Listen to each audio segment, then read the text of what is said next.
Bismillahirrahmanirrahim. Assalamualaikum warahmatullahi wabarakatuh. Waalaikumsalam warahmatullahi wabarakatuh.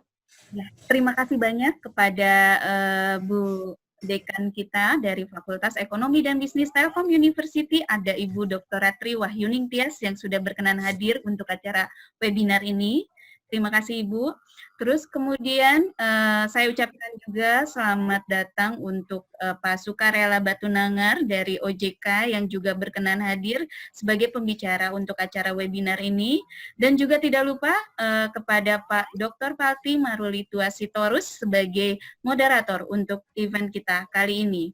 Oke, terima kasih kepada partisipan yang sudah hadir di ruang online webinar kita kali ini. Saya ingin memberikan report sebentar untuk peserta yang sudah mendaftarkan diri melalui Google Form itu sebanyak 240 peserta. Dan ini akan bertambah terus seiring dengan berjalannya waktu, karena masih ada juga peserta yang meminta untuk join melalui link auto join. Izinkan saya perkenalkan diri dulu, saya Risris Rismayani, saya merupakan Sekprodi dari Prodi MM-Telyu. Nah, untuk profil dari pendaftar, kami sangat berbangga sekali untuk acara ini. Di sini sudah hadir peserta dari 38 kota untuk di Indonesia, dan juga ada peserta dari luar negeri, student dari Taipei, Taiwan, yang sudah ikut berpartisipasi di ajang ini. Oke, untuk semuanya selamat datang. Kita sekarang akan melaksanakan webinar series online. Untuk tema kita kali ini adalah Financial Technology, dengan judulnya adalah HR Capability for Fintech Industry. Saya tidak berpanjang-panjang kata, untuk selanjutnya kita akan serahkan acara ini kepada moderator, tapi sebelumnya kita lihat dulu profil moderator kita kali ini. Silahkan diputar videonya.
Pak Palti, saya sedikit juga meng-highlight, jadi Pak Palti ini adalah memang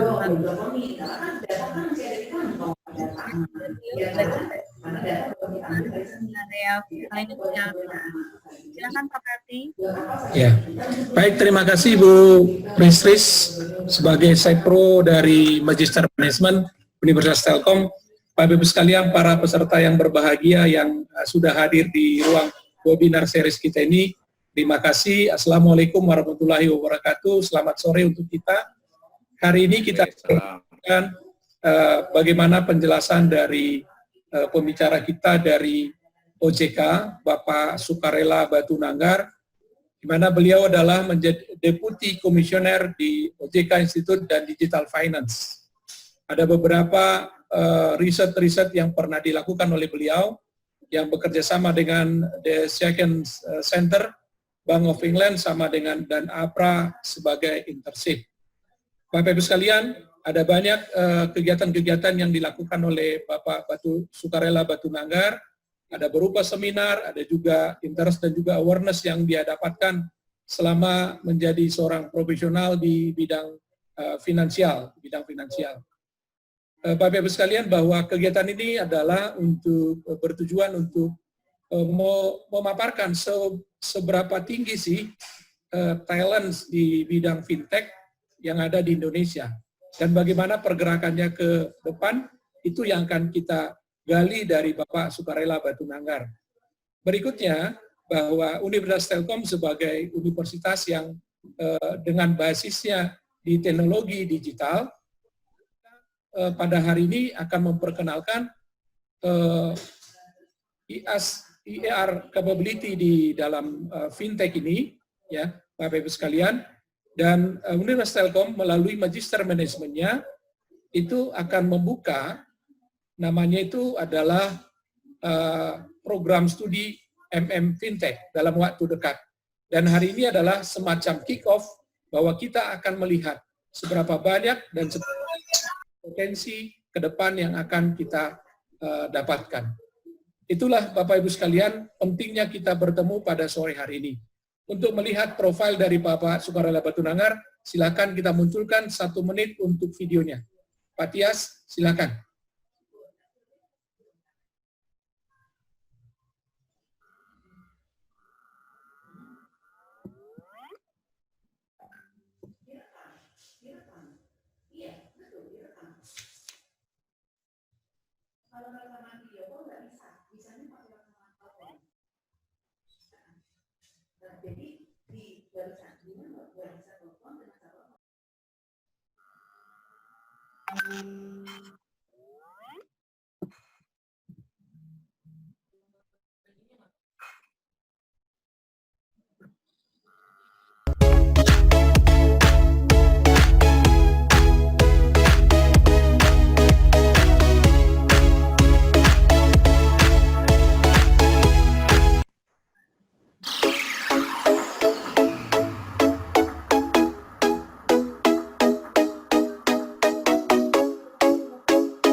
Suara.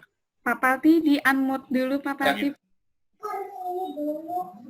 Yang saya hormati, untuk mengurangi waktu, untuk mengefektifkan waktu kita di webinar series ini, waktu dan kesempatan saya beri kepada Bapak Sukarela Batunanggar. Saya persilakan, Pak. Baik, bismillahirrahmanirrahim. Assalamualaikum warahmatullahi wabarakatuh. Salam sejahtera bagi kita semua. Selamat sore Bapak Ibu sekalian. Yang kami hormati Bu Ratri selaku dekan di Telkom University dan Pak Palti Sitorus sebagai Ketua Prodi dan juga moderator kita sore ini. Tadi terima kasih juga Ibu Risris yang sudah introduce. Mungkin langsung ke slide kedua. Next slide please. Oke, jadi Bapak Ibu sekalian, ini kesempatan yang sangat baik sekali bagi kita pada hari ini. Kita bisa bincang-bincang ya mengenai financial technology ya, bagaimana arahnya ke depan, sama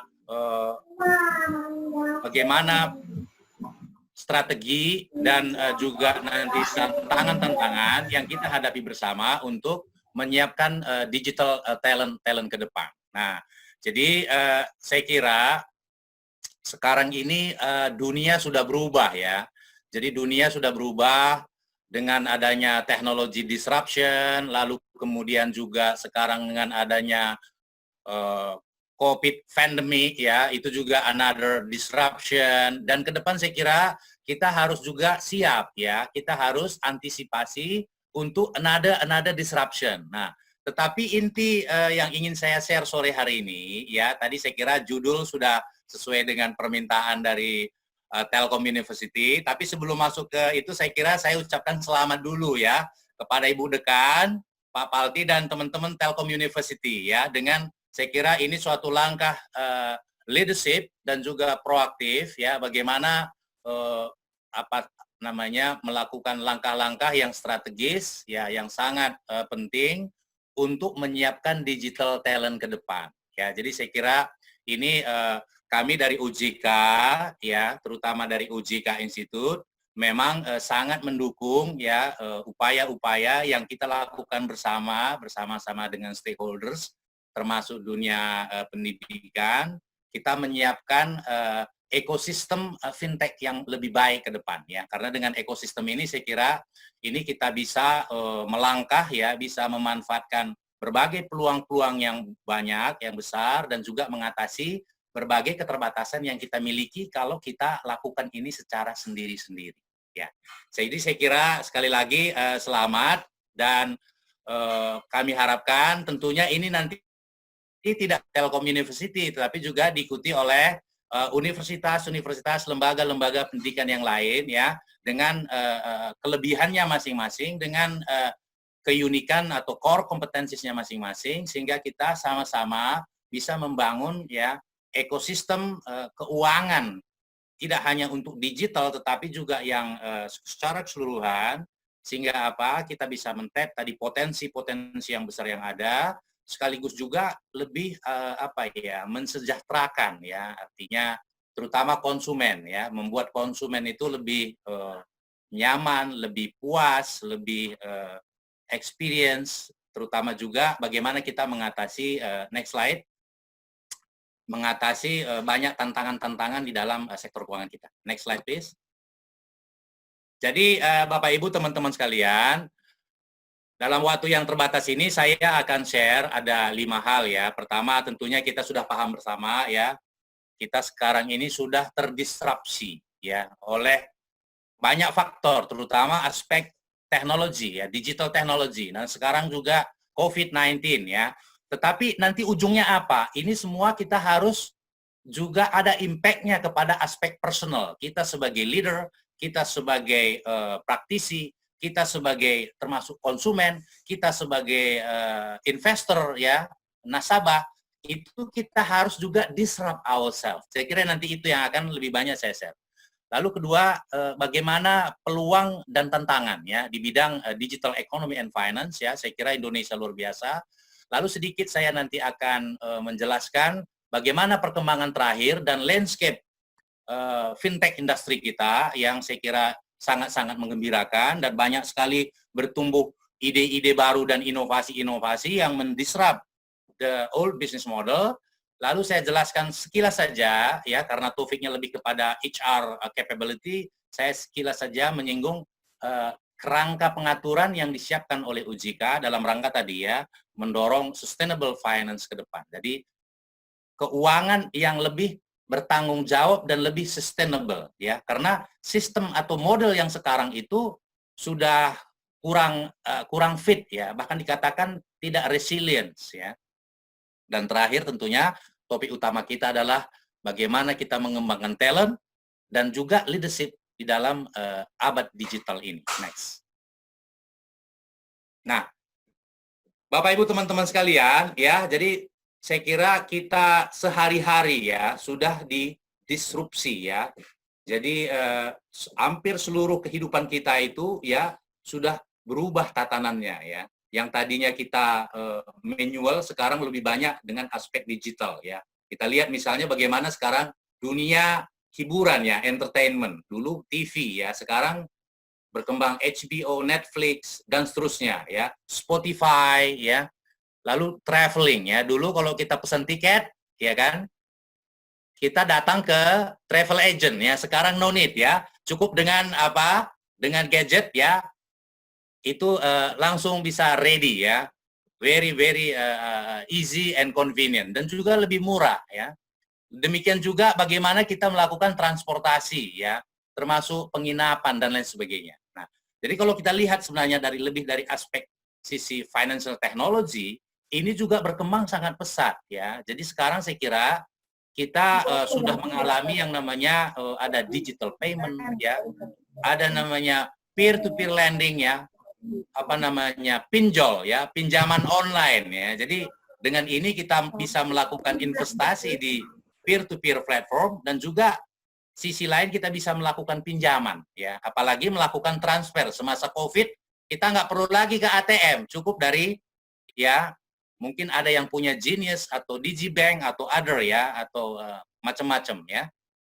Nah, saya kira ke depan ini akan berubah lebih cepat lagi ya. Jadi lebih cepat lagi dari yang kita bayangkan ke depan. Jadi ke depan ada credit scoring, ada namanya financial planner ya. Bahkan salah satu yang namanya digital banking yang di-develop salah satu bank, itu kita sudah bisa melakukan financial planning di situ ya. Bisa kita memilih produk-produk yang tepat ya, bisa melakukan yang namanya menabung misalnya untuk jalan-jalan misalnya dan seterusnya dan seterusnya. Oke, next.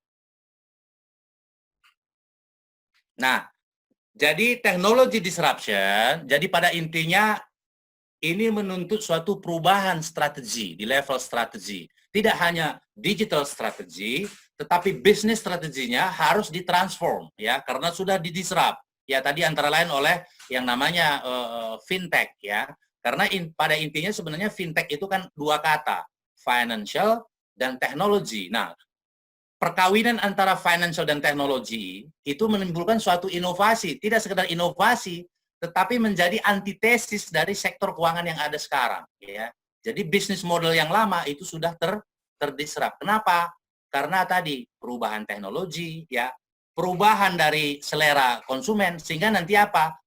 Impact-nya kepada bisnis adalah perilaku konsumen dan hubungan antara lembaga keuangan dengan konsumen juga sudah berubah ya. Sekarang lebih personalized ya, lebih customized ya. Demikian juga bisnis modelnya juga berubah. Nah, lalu giliran berikutnya tentunya dampaknya kepada human capital ya. Bagaimana rekrutmen, sistem pengembangan karyawan, learning and development, leadership program itu sudah totally berubah. Nanti seperti apa nanti kita lihat. Termasuk regulator juga berubah ya. Kami di OJK juga strateginya berubah, paradigmanya berubah, responnya juga berubah. Harus lebih agile, lebih fleksibel. Next. Nah, Bapak Ibu sekalian, saya kira tadi kita sudah melihat tadi bagaimana digital transformation itu sudah berlaku di dalam kehidupan kita sehari-hari. Nah, kalau kita lihat secara industry wide ya, saya kira ya sektor retail, sektor media tadi sudah kita jelaskan udah terdisrupsi duluan ya.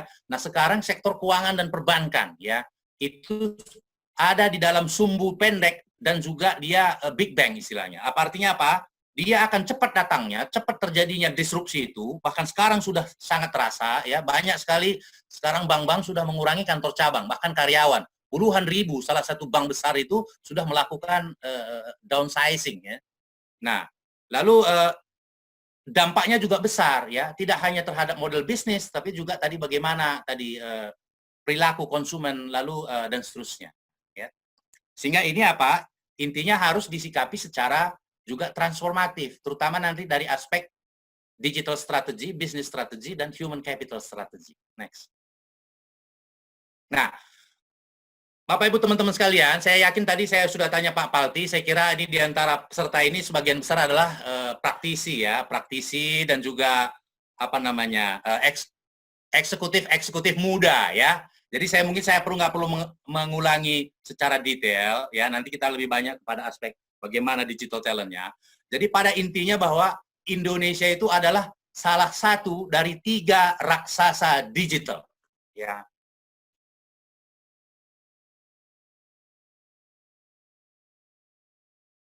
Ini bukan ya kata banyak kajian yang ternama ya dari sisi skala ekonomi, bonus demografi, skilled workers ya, termasuk juga dari sisi financial gaps ya, itu satu peluang yang sangat besar. Kenapa? Itu baru 30% kira-kira UMKM itu yang bisa di-serve oleh formal financial institution. Artinya apa? Ini merupakan lahan yang sangat sangat besar bagi sektor digital ya. Oke, next. Next. Next. Nah, tadi kita bicara peluang ya. Bahkan salah satu peluang sebenarnya, salah satu juga studi ya, kalau nggak salah itu Temasek bersama dengan salah satu konsultan ternama ya, itu memproyeksikan volume dari digital economy Indonesia ke depan itu more than 100 billion US dollar dalam 3 tahun ke depan ya. Jadi sangat-sangat huge. Nah, tapi di sisi lain masih banyak juga kendala ya, artinya tantangan. Nah, sebenarnya kalau kita lihat kalau kata Sun Tzu ya, itu antara tantangan dan peluang itu sebenarnya sisi kiri dan sisi kanan, two side of a coins. Kalau kita bisa convert, transform tantangan itu, dia akan menjadi peluang dia. Nah, kita lihat satu apa? Financial inclusion ya. Jadi jumlah penduduk dewasa yang sudah memiliki akun di rekening atau rekening di lembaga keuangan khususnya bank itu kurang dari 50%. Itu angka World Bank tahun 97 ya. Saya kira kurang lebih mungkin nggak jauh-jauh beda dari itu. Jadi ini satu peluang. Kedua, itu juga disebabkan kenapa? Karena kurangnya digital literacy ya. Makanya kami di OJK juga sangat gencar untuk mendukung bagaimana kita meningkatkan digital literacy ke depan bersama stakeholders tentunya. Nah, lalu apa angka kemiskinan yang tinggi ya? Itu kurang lebih ya 1% atau 2% bahkan dari penduduk miskin dunia itu ada di Indonesia yang penghasilannya kurang dari 2.5 US dollars per day. Bayangkan ya, apalagi dengan masa COVID itu lebih menurun lagi. Nah, ini yang harus kita pecahkan ya. Lalu kemudian berikutnya adalah tadi ya, ada huge large SME financing gaps ya, yang sangat besar yang artinya ini harus lebih dikelola tidak oleh hanya sektor keuangan yang ada sekarang, tetapi juga menjadi suatu peluang bagi financial technology industry. Next. Nah, jadi Bapak Ibu sekalian, jadi intinya bagaimana tadi kita memanfaatkan tadi satu sisi peluang yang besar ya, lalu tantangannya juga cukup challenging ya. Kita harus membangun intinya adalah suatu ekosistem ya. Jadi mulai dari aspek strateginya ya, dari IT development, dari bagaimana analysis of teknologinya, bagaimana bisnis model bisa meng-create produk dan jasa yang lebih fokus kepada sustainable value, tidak hanya sustainable, lebih juga berorientasi kepada konsumen, ya. Jadi sesuai dengan kebutuhan konsumen, kenyamanan, keamanan, dan juga kemauan dari konsumen. Jadi lebih berfokus kepada konsumen. Nah, jadi salah satu inti itu semua juga adalah bagaimana kita membangun internal capacity, ya, dengan HR capability yang lebih baik, ya. Karena saya kira tanpa itu nanti tantangan tadi akan sulit dipecahkan. Next. Nah, itu tadi peluang dan tantangan, tadi saya kasih sudah background. Nah, sekarang kita sedikit saya bahas bagaimana perkembangan industri fintech kita ke depan. Ya. Nah, paling tidak saat ini ya, itu hampir seluruh jenis fintech yang ada di dunia itu ada di Indonesia, ya itu kita harus syukur itu ya. Mulai dari payment, ya tadi ada peer-to-peer, equity crowdfunding, wealth management, insurtech, lalu ada robo advisor, investment, dan macam-macam lagi ya. Ada agregator dan seterusnya. Tetapi sebagian besar yang bertumbuh sekarang itu ada dua model bisnis. Pertama adalah peer-to-peer lending, itu represent hampir di atas 40%, lalu kemudian disusul oleh payment, ya. Itu sekitar 26%, dan sisa yang lainnya. Nah, saya kira ke depan kami melihat di OJK, ini sekarang selain dari tadi yang saya sebutkan ini ada hampir 80 ya. Sekarang yang kami istilahkan dengan inovasi keuangan digital atau fintech itu yang sudah mencatatkan diri di OJK, dan sekitar ada sekitar 30-an yang sedang kami uji bisnis modelnya, ya. Jadi artinya yang tadi ada credit scoring, ada agregator, ada macam-macam, ya, investment, ada penjaminan, ya, dan seterusnya dan seterusnya. Nah, tetapi yang menarik Bapak Ibu sekalian, selain di situ saya kira tertera di situ berapa jumlah pinjaman, saya kira sudah hampir mencapai 100 triliun, ya. Saya yakin ini sekarang sudah ada 100 triliun, ini per Februari, ya. Dengan jumlah peminjam peer-to-peer itu lebih dari 22 juta. Dan hampir saya kira mencapai 1 juta lenders. Artinya, dan yang menarik Bapak Ibu sekalian, pertumbuhannya itu di atas 100% ya, fintech tadi, peer-to-peer, ya. Lalu kemudian lendernya itu sebagian besar itu adalah milenial. Ya, ada anak muda 70%, termasuk yang minjam dan juga yang menyalurkan. Ya, jadi saya kira ini menjadi suatu potensi yang patut kita syukuri ke depan. Next. Nah, ini tadi saya sebutkan ya, ada kurang lebih 74 bisnis model ya, bahkan termasuk yang syariah ya. Jadi syariah juga sangat berkembang ya.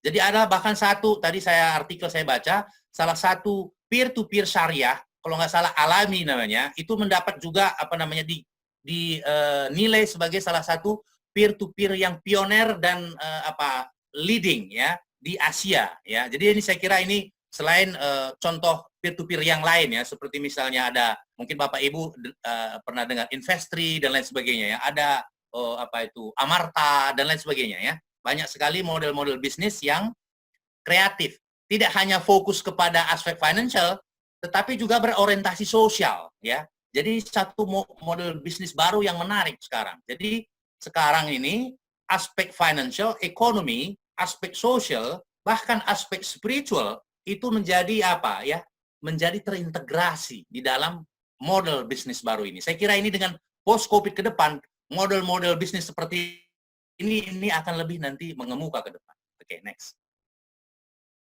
Nah, jadi kami di OJK ya, kami juga menganut prinsip yang lebih balance di dalam merumuskan regulasi. Artinya balance, kalau selama ini kan kalau otoritas jasa keuangan ya atau pengawas atau pengatur lebih fokus kepada stabilitas sistem keuangan ya, kesehatan lembaga jasa keuangannya, perlindungan konsumen. Tetapi itu saja Bapak Ibu sekalian tidak cukup. Karena kalau itu saja difokuskan, tadi masalah-masalah besar kita, masalah inklusi, masalah kemiskinan, masalah literasi, masalah UMKM yang tertinggal, itu tidak akan solve tanpa suatu pendekatan yang holistik, yang berpihak tadi tapi kepada konsumen, kepada masyarakat. Sehingga masyarakat itu perlu kita empower ya. Dengan Dengan pemberdayaan yang tepat, sekaligus juga mendorong inovasi. Jadi mendorong inovasi itu sudah juga menjadi mandat bagi lembaga jasa keuangan ya, termasuk juga regulator. Next. Nah, jadi selain tentunya memperhatikan risiko-risiko yang timbul dari digital finance ini, juga kita melihat dari sisi benefitnya dari inovasi ya. Tentunya inovasi ini akan melahirkan yang namanya diversity ya, lebih banyak pilihan kepada konsumen dan masyarakat. Juga lebih memberikan efisiensi dan juga security ya. Oke, next. Nah, sehingga selain tadi regulasi yang agile ya, yang lebih berbasis prinsip ya, mendorong inovasi ya, kami juga mendorong yang namanya market conduct. Jadi market conduct itu artinya mendorong rasa tanggung jawab ya, governance, risk management, accountability dari industri dengan melalui melakukan praktek-praktek tata kelola manajemen risiko yang baik.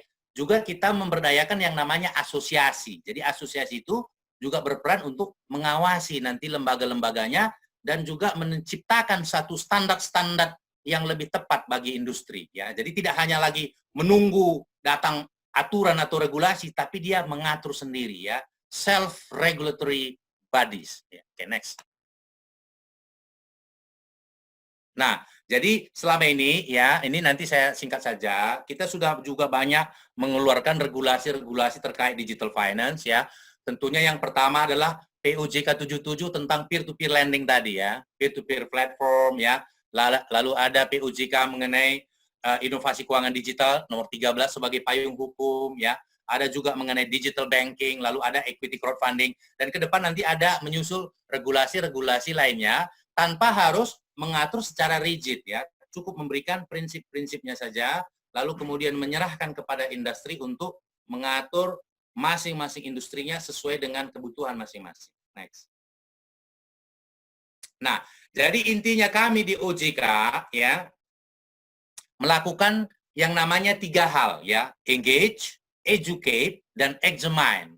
Tujuannya apa? Seperti tadi saya kemukakan, agar bisa kita mendukung ya pembangunan suatu ekosistem financial technology dengan mendorong inovasi dan juga pengembangan talent ya, menjadi topik kita saat ini. Jadi kami bekerja sama termasuk dengan Telkom University dan juga lembaga-lembaga internasional seperti Cambridge Alternative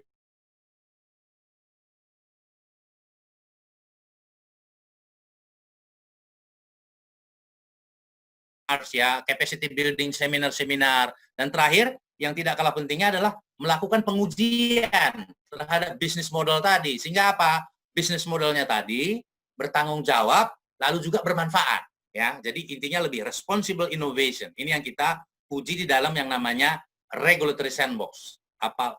Kita uji di dalam suatu live testing bersama dengan si inisiatornya. Okay, next.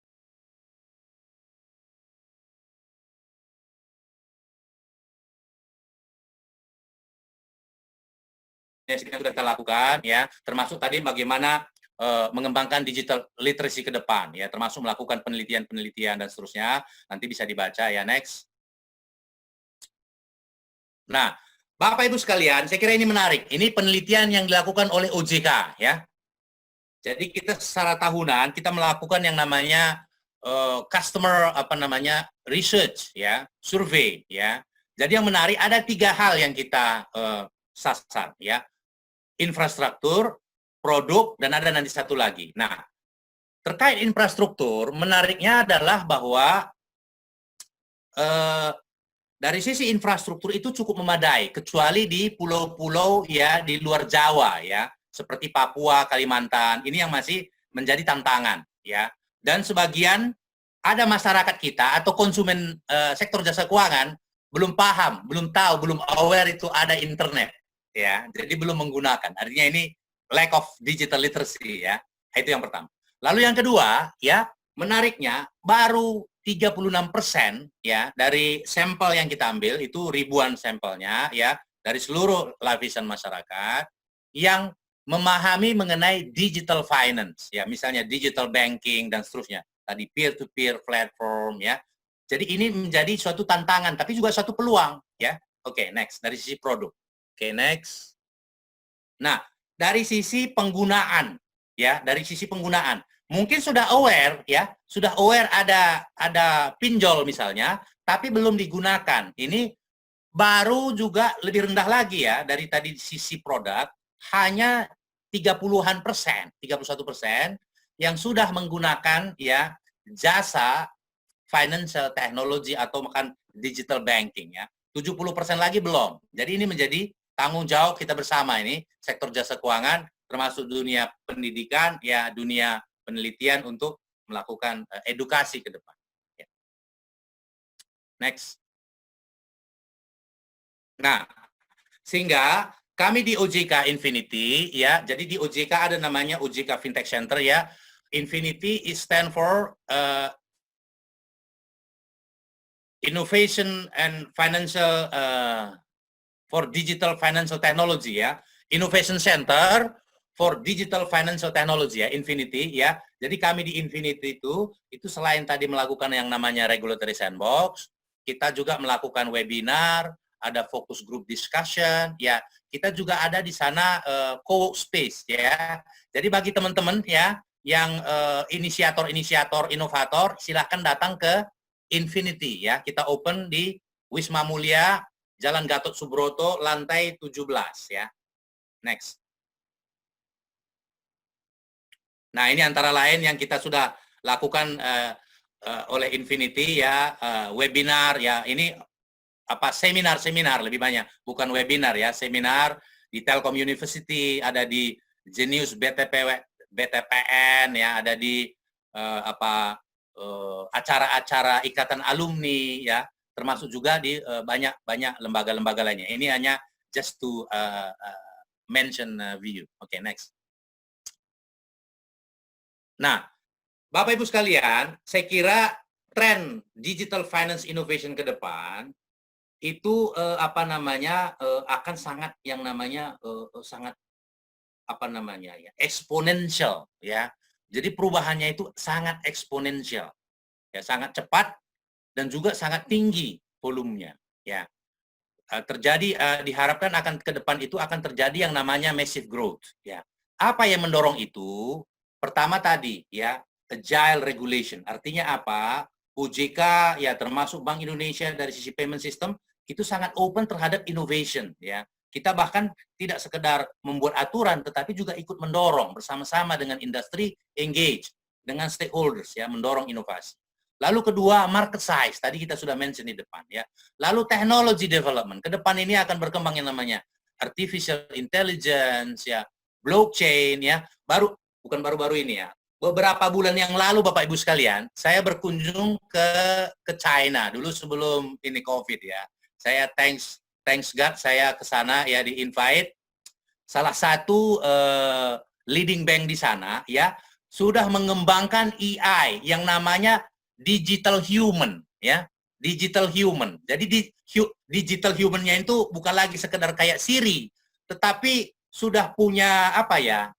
Punya karakter dia. Dia punya sensibility ya untuk bisa membaca apa dari kemauan konsumen. Sehingga misalnya satu konsumen itu akan dilayani lebih dari satu tanda petik digital human yang kata kita istilahkan robot. Mereka tidak lagi menyebut robot, tapi sudah ada namanya ya. Jadi itu mereka itu tahun lalu itu sudah launching itu program itu. Jadi ini sangat luar biasa. Jadi misalnya konsumen seperti Pak Palti misalnya, ini yang yang dianggap ini middle class ya, itu bisa dilayani ya lebih dari 4 digital human ya. Begitu Bapak apply lewat gadget atau email ya, itu nanti 4 itu langsung akan melakukan analisis, langsung melakukan respons ya. Nah, lalu tadi innovation gap, inclusion gap yang juga masih sangat tinggi ya.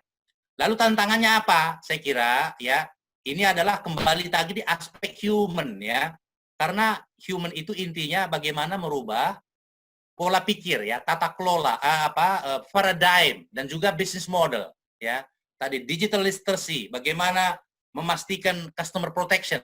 Nah, terutama juga bagaimana membangun talent. Karena apa, Bapak Ibu sekalian, talent yang sekarang ya itu sudah bahkan untuk sekarang saja sudah nggak fit, apalagi untuk akan ke depan itu gapnya akan semakin besar. Apa saja talent yang perlu kita kembangkan bersama atau perlu kita miliki sebagai practitioner di lembaga jasa keuangan, nanti kita lihat. Next. Nah, ini saya kutip dari salah satu lembaga konsultan, kalau nggak salah Deloitte atau McKinsey ya, yang McKinsey Global ya. Jadi teman-teman sekalian, ini ada 4 kuadran ya, dilihat dari sisi tingkat kepentingannya ya. Lalu kemudian dari sisi jumlah yang dibutuhkan ya, berapa yang dibutuhkan. Artinya man hours-nya yang dibutuhkan atau berapa people yang dibutuhkan. Nah, kalau kita lihat fokus saja ke kuadran yang kanan atas ya. Kita lihat di sana ya, yang warna kuning itu ya. Itu adalah terkait social and emotional skills ya. Selain tentunya yang agak biru muda ya, itu adalah aspek teknologi ya. Jadi saya kira ada 3 aspek tadi dia. Ada aspek teknologi, aspek sosial, dan juga aspek emosional ya. Karena sekarang tadi apa? Konsumennya sudah berubah perilakunya, nggak bisa lagi di-serve dengan cara-cara pendekatan ataupun culture yang lama. Next. Nah, ini kami kutip dari The Future of Jobs ya, World Economic Forum ya, suatu lembaga yang ternama di dunia. Setiap tahun itu melakukan pertemuan besar para pakar dan selalu melakukan kajian-kajian yang sangat-sangat forward looking dan sangat strategik ya. Nah, kalau kita lihat ini ada 2 skills ya. Skill yang saat ini yang diurutkan 10 terpenting ya. Mulai dari analytical thinking, complex problem solving, sampai terakhir itu ada leadership, coordination, time management ya. Lalu bagaimana mereka melihat trendingnya ke depan ya. Nah, itu trending ke depan juga lebih berubah lagi ya. Jadi paling tidak ada 2 kita lihat di sini ke depan ya, yang nanti akan menjadi suatu core skill yang sangat-sangat dibutuhkan, yaitu technology design and programming ya. Lalu yang 10 adalah yang namanya system analysis and evaluation ya. Jadi kalau kita lihat sekarang ya, kalau saya dulu ikut program MBA ya tahun 95-96 ya, saya dulu belajar namanya systems thinking namanya. Nah, ini bagi Bapak Ibu sekalian sebagian saya kira sudah belajar itu, tapi yang belum belajar saya sangat anjurkan belajar itu. Karena untuk sekarang dan ke depan itu sangat-sangat dibutuhkan. Cara berpikir ya, sistem. Jadi holistik dia. Nggak ngelihat lagi hanya sisi diri kita sendiri atau sektor kita. Kita harus yang namanya paling tidak kalau ada sekarang model-model namanya apa? Ada namanya design thinking ya. Dalam membuat suatu project-project inovasi, itu step yang pertama namanya empathizing namanya. Kita harus kenali dulu, pahami dulu apa kebutuhan dan kemauan dari konsumen. Nah, itu saya kira itu menjadi suatu ilmu yang dibutuhkan ke depan. Sehingga apa?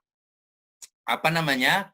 Ini memerlukan ya menuntut suatu pola pembelajaran yang berbeda ya, membutuhkan yang namanya learning agility ya. Belajar tidak lagi hanya dari kitab atau dari buku ya.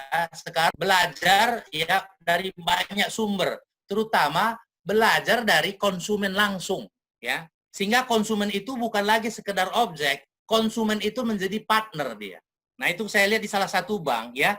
Jadi customer engagement itu dilakukan misalnya melalui hackathon ya, lalu melalui kompetisi-kompetisi, diundang para mahasiswa, para inovator ya, termasuk juga mereka sebagai konsumen milenial ya, untuk mendevelop yang namanya digital service and product ya. Sehingga apa? Ke depan itu paling tidak ada 4 karakter yang harus kita miliki. Pertama adalah berpikir kritis ya, critical thinker. Artinya selalu men-challenge even the good one. Yang bagus saat ini belum tentu bagus lusa atau next month atau apalagi next year ya. Harus di-challenge. Justru pada saat bagus itu harus di-challenge. Kalau sudah rusak itu udah percuma dibeneri.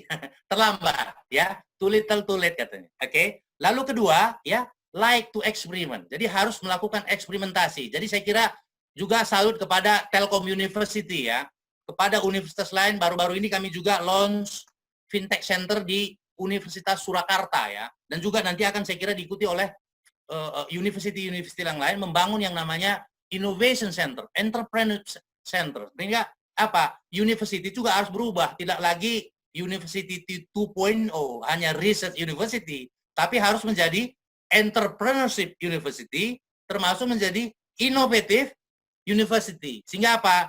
New learning model kita saya singkat menjadi 5I. Ini terus terang ini saya pinjam dari satu university di China ya. Pak Palti sudah tahu, saya nggak perlu mention ya. Ini saya pinjam, ini tidak sekedar konsep, ini sudah dilakukan ya. Satu, harus international. Kita nggak bisa lagi karena fintech itu adalah international phenomena ya. Produknya atau servisnya nanti bisa dari Singapura, bisa dari China ya, produknya dijual di sini, itu harus international. Lalu kedua, integratif ya, terintegrasi dia. Ada konsep, teori ya, ada praktek, lalu ada penelitian, ada eksperimen ya, integrasi, holistik. Lalu interdisciplinary, masalah financial inclusion atau digital financial literacy nggak bisa lagi di-solve dengan model-model keuangan dan model-model ekonomi, ya. Aspek psikologi, sosiologi, antropologi, macam aspek teknologi itu harus dikombin ke dalamnya, ya. Jadi saya kira kami juga mendorong Pak Mas Menteri, ya, Mas Menteri kita untuk kampus merdeka, ya. Jadi saya kira salut to Telkom ini mencoba lebih merdeka, ya, lebih merdeka dengan menawarkan program-program yang inovatif. Lalu kemudian inklusif. Inklusif artinya apa? Education for all, ya, learning for all. Jadi harus murah seperti sekarang ini apa? Kita thanks to Telkom, ya, free, kan itu ya. Nanti akan lebih banyak.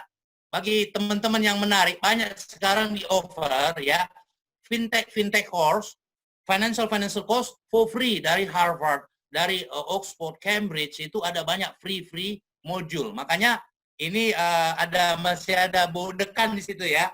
Ini saya provokasi juga ini. Ya harus berubah university. Kalau nggak nanti tertinggal ini kita, ya. Jangan sampai tertinggal. Indonesia is tadi a fintech giant. Nah, lalu terakhir harus inovatif, ya. Jadi harus selalu melakukan inovasi-inovasi, ide-ide gila, ya. Kalau tidak gila bukan inovasi namanya. Kalau tidak aneh, namanya nggak inovasi. Artinya, oh itu udah tahu, itu barang lama berarti, ya. Lalu kemudian tadi bereksperimentasi, melakukan kesalahan, belajar dari kesalahan. Ini saya kira nanti saya harapkan di program-program Fintech ini values seperti ini yang harus dikembangkan ini, Pak Palti. Next. Siap, Pak. Oke, next. Ya. Nah, sehingga ke depan, ya ini kalau kita lihat di sini bagaimana peta dari future jobs, ya, antara human dengan machine, ya. Ini kalau dilihat ini dari saya nggak punya pointers, ya. 2018 masih 70-30, ya, 70 human, ya, 7 human, 30 machines. Tapi nanti 2022 saja itu sudah hampir 50-50, ya, human sama machine. Artinya digital, ya. Makanya menjadi sangat penting tadi digital talent. Apalagi 2025 itu nanti sudah berbalik petanya. Lebih banyak digital daripada human, ya. Makanya tadi di salah satu bank di China, ya, namanya digital human. Nah, bagi teman-teman yang menarik ini, apalagi ngambil S2, ya, saya wajibkan nanti salah satu buku referensi Pak Palti. Namanya, ya, teman saya di LinkedIn tapi I know him personally, but ini ya secara profesional, namanya Chris Skinner. Namanya ada buku Digital Human namanya. Sudah ada di Gramedia terjemahannya. Silakan, ya. Ini saya bukan promosi karena saya sudah baca. Ini kontekstual sama konteks kita hari ini, ya. Oke, next. Nah, jadi ini motivasi bagi terutama adik-adik yang masih muda, karena saya dan Pak Palti sudah senior nih, saya panggil adik-adik aja ini, karena sore ini menjelang berbuka puasa nih harus agak rileks, ya. Ya, jadi untuk adik-adik calon-calon S2, S3, ya, fintech itu will be primadona ke depan, ya. Jadi nggak usah lu jauh-jauh, ini saya buat anekdot saja. Nih, saya ada teman putri saya, ya, dia selama ini ada ini anekdot real ini. Contoh real, ya. Dia tadinya bekerja di salah satu state-owned bank, ya, sebagai programmer, ya. And then dia move ke fintech, ya. Tentunya kenapa dia move? Kesempatan lebih besar dan remunerasi lebih tinggi, ya kan, Pak? Sekarang dia sudah keluar, masuk ke e-commerce di di Middle East, ya. Itu dengan gaji, ya, almost 5 times, ya. 5 kali dari gajinya sekarang. Saya nggak usah mention. Mungkin teman-teman industri tahu lah itu berapa, ya. Nah, ini kalau saya bilang ini yang 5 bulatan ini, ya, programming skills, ya, apalagi cyber security, itu sangat langka itu orangnya itu, ya. Makanya saya dorong ke depan ini, Bu Dekan, Pak Palti, ini jangan sekedar program konsentrasi, ya, harus core, ya. Ke depan itu harus punya core fintech. Mungkin S1 fintech dan juga S2 fintech, saya kira sudah tuntutan tuh, ya. Termasuk machine learning, artificial intelligence, deep learning, apalagi yang namanya blockchain ya. Itu nanti sektor, tidak hanya sektor keuangan ya, sektor pendidikan, sektor sosial, sektor pemerintah, itu nanti blockchain itu akan sangat-sangat mewarnai. Sehingga apa? Ahli di bidang itu tidak hanya targetnya ke sektor jasa keuangan, tapi seluruh sektor di perekonomian kita atau kehidupan kita ya. Sehingga ke depan ini ada 3 top talents ya. Tech and software engineer tadi, seperti anekdot kawan dari putri saya tadi ya. Product management 31%, termasuk juga design and marketing ya. Sekarang muncul namanya, saya kemarin kalau nggak salah Pak Palti ada juga digital marketing ya, ada ya? Ada Pak Sukarela. Nanti ada dipelajari, sehingga ini kita sangat lag. Dan begini, ini motivasi bagi anak-anak muda ya. Tidak hanya anak muda, orang tua juga kita harus belajar teknologi ya, seperti saya juga belajar. Artinya apa? Dengan MEA, bukan lagi MEA, dengan globalisasi, tadi contoh tadi putri saya tadi ya, itu bekerjanya bukan hanya sektor ekonomi Indonesia, jangan. Anda jangan berpikir Indonesia. Tadi thanks to ada dari mana tadi? Taiwan ya. Dari mana-mana, saya Telkom should become international. Bukan hanya Telkom, another university, ITB, IPB, UI, semuanya kita dorong nih ke sana. Jadi kami sekarang ya, Bapak Ibu teman-teman sekalian, don't worry, kami juga OJK mendorong ini Kementerian Pendidikan dan Kebudayaan untuk menyegerakan regulasinya. Jadi kami sekarang lagi menyusun Memorandum of Understanding dengan itu Pak Menteri itu terkait dengan ini. Jadi bagian dari itu juga. Oke, next. Next. Nah, lalu ini saya kira terakhir ya. Saya yakin di sini juga ada dari lembaga-lembaga negara ya, mungkin sebagai pegawai dan seterusnya, pejabat ya, di sektor jasa keuangan. Ini merupakan rekomendasi apa yang harus kita lakukan bersama. Tidak hanya OJK dan juga Telkom dalam konteksnya sebagai organizer dari acara ini ya, tetapi seluruhnya adalah pertama melakukan yang namanya training ya, upskilling program ya, internship. Nah, kami juga sangat open teman-teman sekalian yang ingin melakukan penelitian di OJK ya, melakukan magang, silahkan kontak OJK Institute. Nanti terakhir saya share emailnya ya. Lalu juga melakukan collaboration dengan seluruh stakeholders ya, local communities, international communities ya. Kita harus tap semua expertise itu. Karena apa? Kita terkait tadi machine learning, blockchain ya, dan seterusnya, kita belum punya ekspertisnya. Sehingga apa? Kita harus juga kolaborasi ya. Lalu kemudian tadi itu ya, public and private partnership. Ini juga kami juga sangat-sangat gencarkan. Termasuk tadi contoh kolaborasi dengan Kominfo, dengan Kementerian Pendidikan, dengan Bank Indonesia, dengan Asosiasi Lembaga Jasa Keuangan dan seterusnya ya. Lalu yang 5 dan 6, saya kira ini lebih kepada tugas dari industri ya, untuk melakukan inovasi-inovasi, termasuk juga dunia pendidikan, melakukan inovasi-inovasi tidak hanya learning models, tetapi produk dan jasanya juga harus juga di-develop di sana. Dengan apa? Dengan mendorong para mahasiswa untuk apa? Saya yakin di Telkom sudah ada. Nanti mungkin Pak Palti bisa nanti juga share di dalam kita Q&A ya.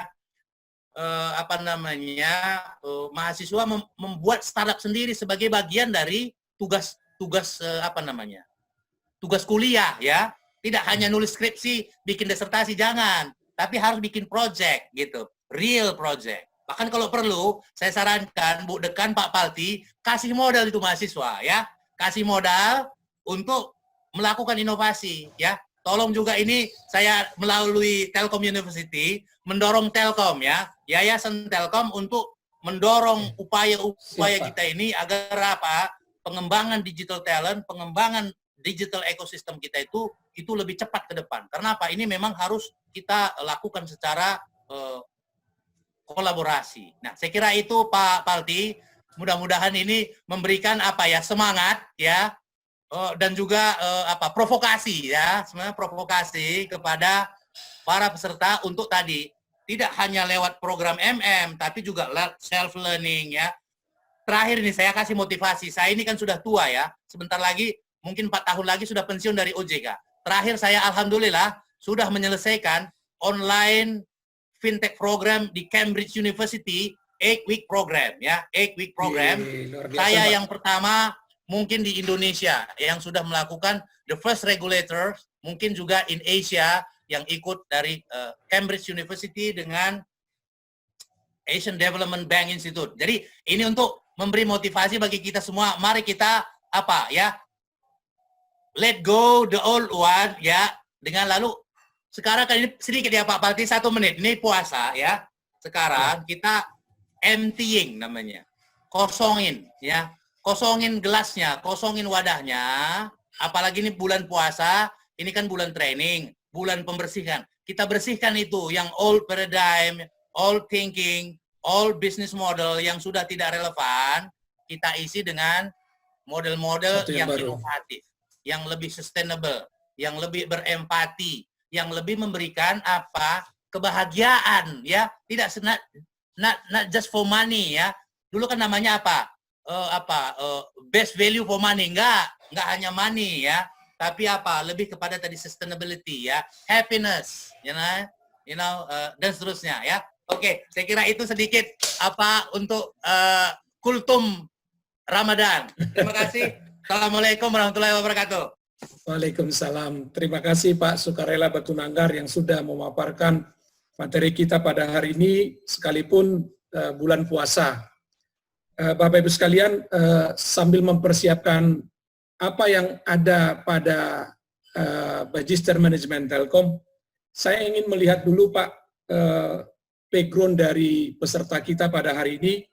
Mereka berasal dari 35 kota, ada 156 peserta, dengan latar belakangnya ada dari akademik, agriculture, akuntansi, ASN, entrepreneurship, consulting, kemudian dosen dan karyawan, dan bergerak juga di bidang IT, di bidang keuangan, di bidang dari Kemenristek Dikti ada muncul juga, kemudian ada manufacturing sama ada dari medicine. Untuk dan, Pak Riset Dikti atau Ibu Riset Dikti, tolong tadi catat tadi saya tadi pesannya ke Pak Menteri itu.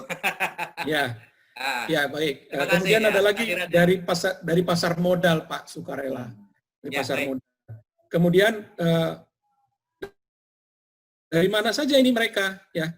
Pak Tias, ini luar biasa ini Pak Palti. Ya. Puasa-puasa saya cek di screen saya 156 partisipan. Mungkin ada yang lain lagi dengan channel yang lain ya Bu Dekan ya. Saya nggak tahu. Ya. Paling tidak bisa melalui 156 partisipan. Ini saya justru yang terima kasih ini sudah sabar mendengarkan. Mudah-mudahan tadi terprovokasi dan sedikit terinspirasi ya untuk kita tadi mengosongkan lalu mengisi dengan lebih baik. Dan jangan cukup itu, kita harus action ya, action yang ya. Baik. Sharing baik, nih. Sekarang berbagi ya, berbagi ilmu, berbagi tadi apa ya, amal ya, pengalaman ya juga. Ya. Okay. Baik Pak, ini juga disiarkan lewat YouTube streaming kita Pak yang ada di Telkom. Kemudian ada silakan Pak pertanyaan ya, silakan ya. Ya, nanti pertanyaannya ada karena ada beberapa pertanyaan yang terkait dengan apa saja yang ada pada Universitas Telkom. Silakan Pak Tias, tolong dibuka ini kita kurikulum kita konsentrasi di Magister Manajemen Telkom. Silakan Pak Tias. Baik Bapak Ibu sekalian, ini adalah konsentrasi yang ada pada Universitas Telkom. Pertama di sana ada fintech, kemudian ada digital business strategy, kemudian digital service operation, digital talent management, digital sociopreneur, kemudian ada corporate finance dan digital marketing yang tadi disampaikan sama Pak Sukarela Batunanggar, apa saja di dalamnya. Ini adalah menjadi spesialisasi dari Magister Manajemen kita, dan ini terbagi dari 3 kelas. Kelas yang pertama, slide berikutnya Pak Tias. Ini adalah kelas reguler fintech. Jadi kelas reguler fintech ini adalah mahasiswa yang fresh graduate dan juga mungkin adalah fast track. Fast track itu tidak hanya dari Universitas Telkom, tapi bisa saja kerjasama dari Universitas Telkom dengan universitas yang setara dengan kita atau juga mempunyai MOU dengan kita. Jadi ada matrikulasi tentang bagaimana belajar tentang kasus, kemudian accounting dan juga pengantar manajemen. Di semester 1 ada operation, marketing, finance, kemudian HR dan juga big data dan data analitik. Termasuk juga nanti di sini akan dibahas terkait dengan blockchain. Kemudian di semester 2 ada entrepreneurship finance dan juga strategic management business ecosystem, ya. Kemudian risk management for fintech, kemudian fintech personal fintech payment and payment, ya. Kemudian apply big data in fintech industry, dan juga ada riset method dan seminar kolokium. Dan tentu diujungi dengan tesis atau juga nanti tugas akhirnya. Slide berikut, Pak. Nah, berikutnya adalah kelas profesional dan juga eksekutif. Dan kemungkinan ini akan kita selenggarakan melalui online. Artinya, kita juga sudah mempunyai kelas yang online, sama model yang tadi, ada mata kuliah terkait dengan imatrikulasi di semester 1, kemudian ada semester 2, ada 12 SKS, lebih fokus lagi kepada fintech. Dan yang semester 3, itu ada entrepreneurship finance, kemudian research method, sama seminar and colloquium, dan termasuk juga di tesis.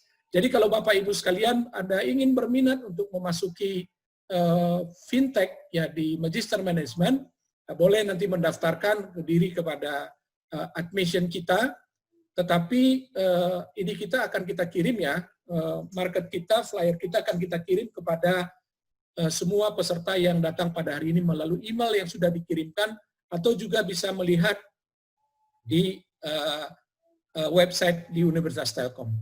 Baik, Pak Sukarela Batunangar, kita akan masuk kepada Q&A, Pak. Baik. Saya akan bacakan ada sekitar 11, tapi tadi 2 sudah saya jawab terkait dengan kurikulum yang ada di Universitas Telkom. Pertama dari Ibu Aris Veronica. Assalamualaikum warahmatullahi wabarakatuh. Bagaimana dampaknya bagi pebisnis pemula jika untuk menutupi biaya operasional bisnis tergantung dari peer-to-peer lending pada masa pandemi COVID saat ini? Apa saran Bapak sebaiknya berapa persenkah titik aman pebisnis pemula tersebut tergantung pada peer-to-peer lending tersebut? Silakan Pak, satu-satu kita jawab. Baik, ini terus terang memang saya kurang begitu jelas pertanyaan, terutama yang terakhir ya.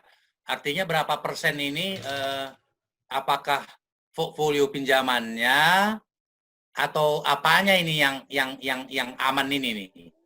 Ini saya belum begitu ini, tapi artinya begini, memang dalam masa pandemi ini saya kira ini kan memang masa yang menantang ya, artinya hampir semua sektor itu terkena imbas ya, terutama tentunya pertama transportasi ya, lalu kemudian hotel ya, terus juga jasa-jasa terutama makanan ya, itu sangat tinggi dampaknya. Nah, tentunya ya secara umum sih apa yang perlu dilakukan, saya kira pertama adalah melakukan efisiensi ya.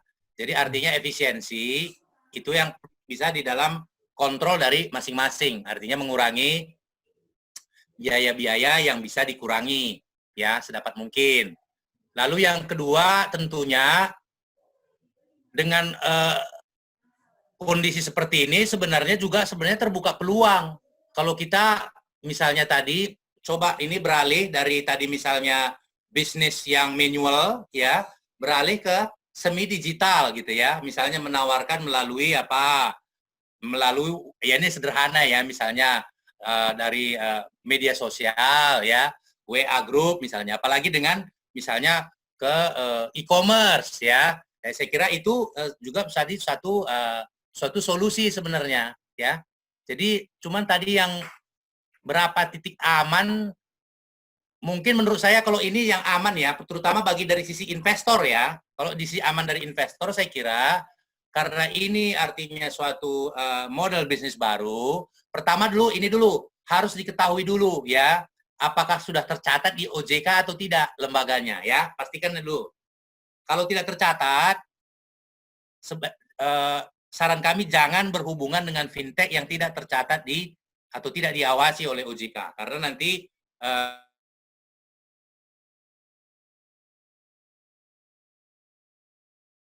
ilegal dan disesuaikan juga dengan apa namanya cash flow masing-masing artinya ya, karena tentunya ini kan ya high risk juga gitu ya, risikonya lebih tinggi dari misalnya tabungan di bank atau misalnya deposito, bahkan mungkin juga di investasi di pasar uang misalnya atau pasar modal, ini ada risikonya. Jadi artinya harus didiversifikasi ya. Berapa persen amannya tentunya ya harus diukur tadi dari sisi kemampuan masing-masing ya. Berapa persen yang dibutuhkan likuiditas, ini juga menjadi pertimbangan juga dalam melakukan investasi. Mungkin saya kira sementara itu, mohon maaf, saya nggak bisa jawab secara tuntas karena kurang begitu jelas sisi amannya tadi dari sisi borrower, saya kok kurang gitu nangkep. Atau silakan Pak Palti mungkin silakan menambahkan kalau ini. Baik Pak, jadi barangkali mungkin pertanyaannya adalah titik aman, sama tadi Pak, mungkin sudah menjawab juga berapa modal yang akan dia sisihkan untuk masuk di peer-to-peer lending barangkali Pak, berapa misalkan 100 juta, berapa 60 juta kah, 30 juta kah? Nah, iya. Ya, saya kira memang ya harus diinikan ya, artinya begini, harus disesuaikan dengan volume usaha dan juga ya kondisi keuangan dari masing-masing pengusaha atau debiturnya itu ya. Kalau 100% semuanya dari peer-to-peer lending ya nggak masalah sebenarnya. Sepanjang itu bisa di apa namanya cash flow-nya memadai, kan banyak orang juga dari rentenir juga masih bisa survive, ya kan gitu ya. Iya, Pak, yang betul. Istilahnya payday loan masih bisa survive karena apa? Marginnya tinggi dan cash flow-nya cepat gitu kan. Ini bisnisnya apa kan kita juga nggak paham nih. Ya Pak ya, mungkin nanti tolong di email lagi. Mungkin nanti kalau perlu nanti saya nggak bisa jawab, nanti saya post ke teman-teman saya orang fintech ya, bisa nanti dibantu. Silakan nanti ditambahin ya. Silakan yang terima kasih Pak. Ya, Pak. Pertanyaan berikutnya datang dari Dr. R. Aditya Kristamtomo Putra. Mohon izin bertanya, perkenalkan saya Dr. R. Aditya Kristamtomo Putra. Pertanyaan saya adalah, ekonomi di Indonesia ditopang lebih dari 90% dari sektor keuangan mikro. Tetapi penyerapan fintech pada keuangan mikro masih sekitar 30%. Indonesia adalah salah satu raksasa pengguna teknologi internet maupun teknologi lainnya. Menurut JK, di manakah hambatan dan kendala dalam hal mengenalkan fintech kepada UMKM? Dan apa saran dan menutup gap penyerapan tersebut? Terima kasih, salam hormat. Baik. Ya, salam hormat ya. Terima kasih pertanyaannya. Jadi, Bapak Ibu teman-teman sekalian, terutama ini challenge saya kepada sektor keuangan ya. Anda dari perbankan jangan tersinggung ya. Ini karena bulan puasa, kita positive thinking untuk perbaikan ya. Jadi kendalanya ini dua sisi nih Pak Adityo. Sisi supply, sisi penawaran dan sisi demand ya. Saya lebih kepada sisi supply-nya ini. Karena apa? Ini kan dulu saya ini bekas pengawas pengatur ya. Jadi saya tahu ya dapurnya perbankan itu ya. What is in the mindset perbankan saya tahu ya. Jadi salah satu tuh tadi itu old thinking dan old business model. Karena menganggap UMKM itu ya itu berisiko tinggi, gitu, high risk. Padahal kalau diteliti nggak begitu, ya itu satu. Lalu kedua, dia ya comfort zone di formal financing. Karena belum terdisrupsi selama ini. Makanya thanks to fintech, ya, thanks to the technology disruption, makanya muncul itu namanya financial technology inovasi. Sehingga apa? Mau nggak mau, sekarang bank-bank sudah berubah, Pak. Tadi antara lain tadi, BTPN dan lain-lain ya. Ya bank-bank leading bank lah. Itu sudah merubah bisnis strategi, bisnis modelnya udah berubah. Bahkan nanti sebenarnya peran dari digital talent itu tadi apa ya? Membuang apa namanya?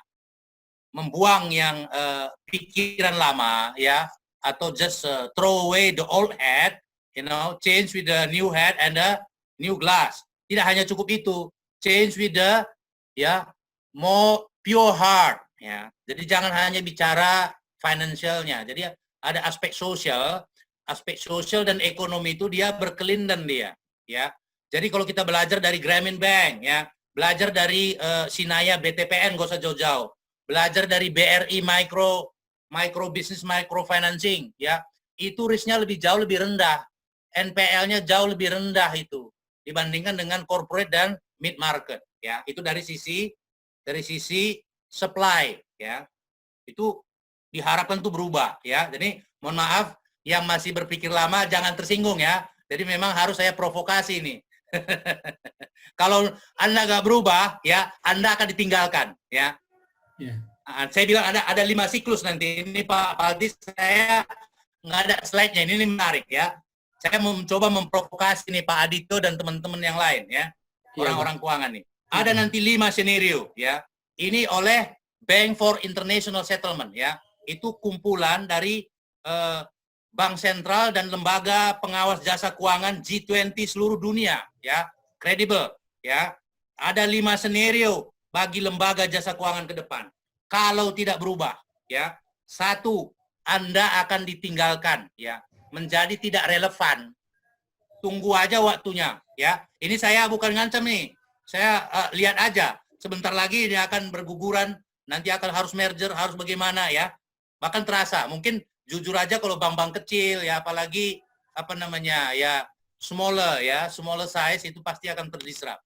Kedua, dia nanti mungkin tidak benar-benar fail, ya, tetapi dia fungsinya berubah, tidak lagi menjadi bank melayani konsumen di front office, ya, tapi akan menjadi vendor dia. Nanti saya bisa share slide-nya later on ke Pak Palti, bisa di-share ke seluruh peserta, ya. Ada my previous presentation, ada chart-nya, ya.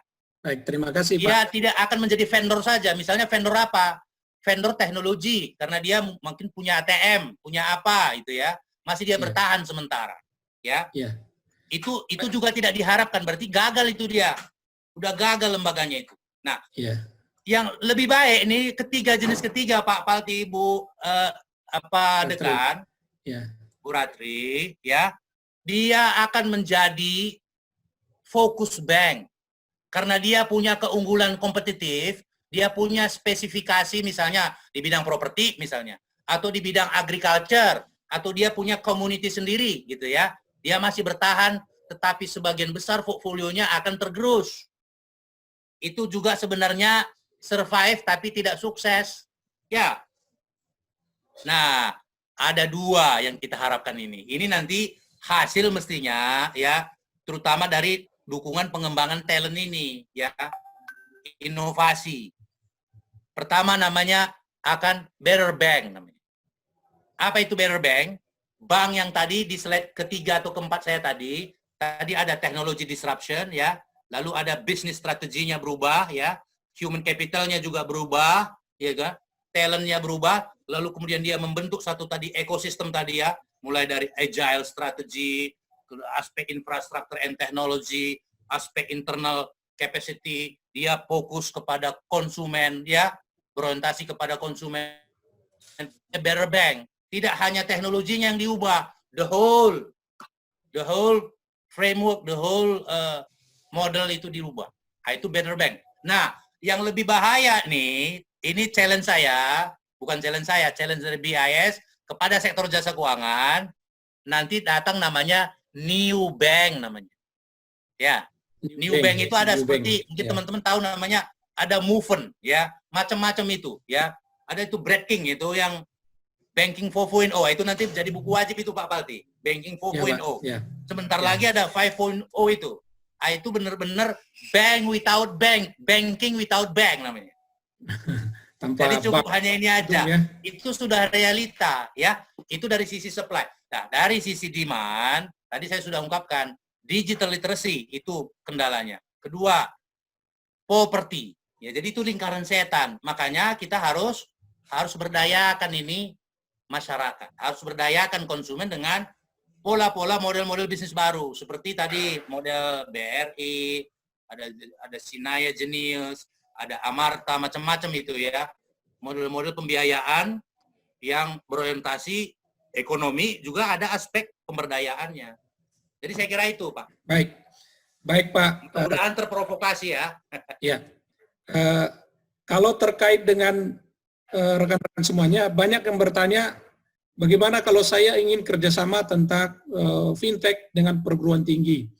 Tentunya Universitas Telkom itu sangat setuju sekali, ya, menjadi melit teman-teman di dunia akademik. Tadi ada dari Ibu Lina, ya, bagaimana melakukan strategi yang diambil di dunia pendidikan agar dapat mengedukasi sivitas akademik kampus dan masyarakat agar mampu meminimalisir risiko kerugian yang dihadapi masyarakat yang menggunakan fintech, agar masyarakat terhindar dari risiko fraud dan penipuan yang dilakukan oleh lembaga fintech.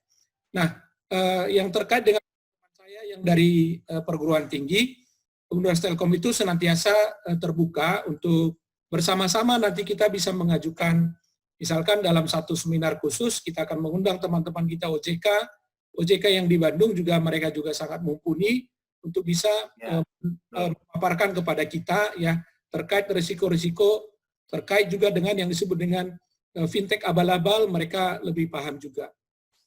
Nah, itu untuk yang perguruan tinggi bisa kami langsung jawab. Kemudian ada lagi pertanyaan Pak Sukarela, kita masih punya waktu kira-kira 10 menit lagi, Pak. Baik, silakan. Ya. Ini yang penting ini udah ngabuburit aja dah. Udah ngabuburit kita selesai. Enggak apa-apa, kita free aja. Artinya saya lihat orang masih stay itu 156, Pak. Masih mendengarkan kita diskusi ini, Pak. Luar biasa. 10 masih stay, masih antusias minutes to waktu azan maghrib. Silakan. Kita santai aja. Ya. Iya, Pak. Baik, Pak. Tapi terserah ini ya. Artinya organizer, saya nggak tahu ya. Kalau saya available. Ya. Iya, Pak. Karena ada yang dari Sorong, Pak. Jadi waktu di sana mungkin sudah. Oh, baik. Ya.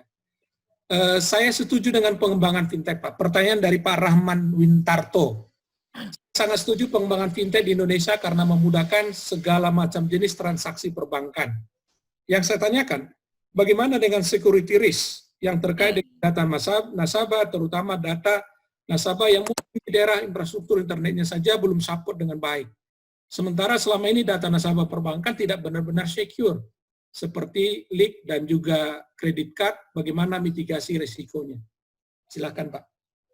Ya, jadi baik. Jadi ini pertanyaan bagus ya. Jadi memang salah satu risiko dari model fintech ini adalah ya technology risk ya, terutama dari sisi security ya, bisa terjadi fraud dan hacking dan lain sebagainya ya, termasuk juga bagaimana kebocoran atau integrity, privacy dari data nasabah.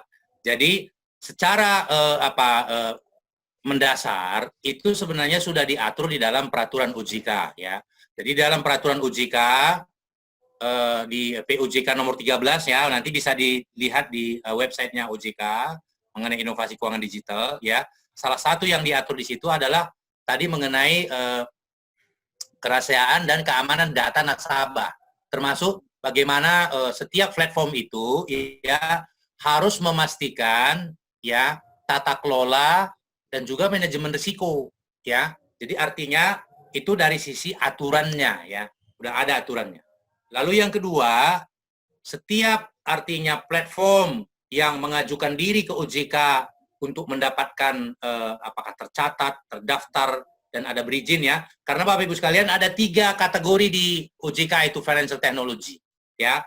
Yang berizin terdaftar itu adalah yang terutama peer-to-peer dan equity crowdfunding ya.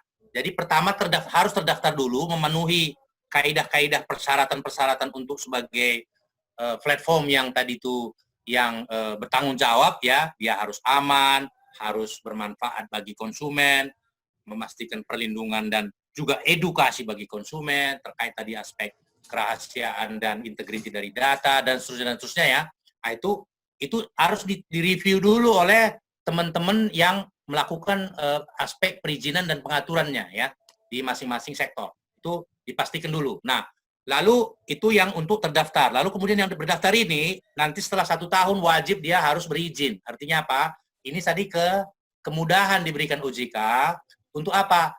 Kalau langsung berizin, ini agak berat nanti dia. Kita berikan dulu tenggang waktu setahun, dia minimum levelnya sudah dipenuhi, nanti dia harus improve dari sisi human resource capability-nya, dari sisi capital modal di store, dan seterusnya ya.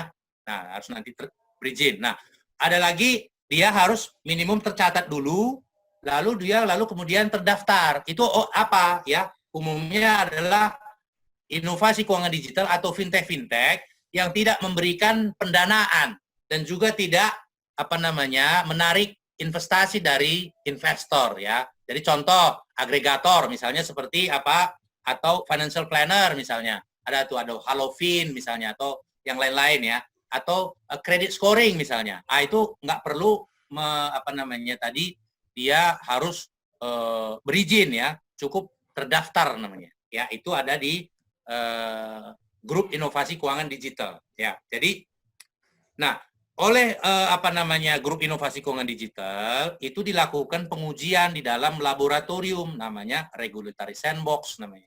Jadi semua platform-platform yang sudah disusun oleh inisiator atau inovator, dia harus mengajukan diri dulu ke OJK.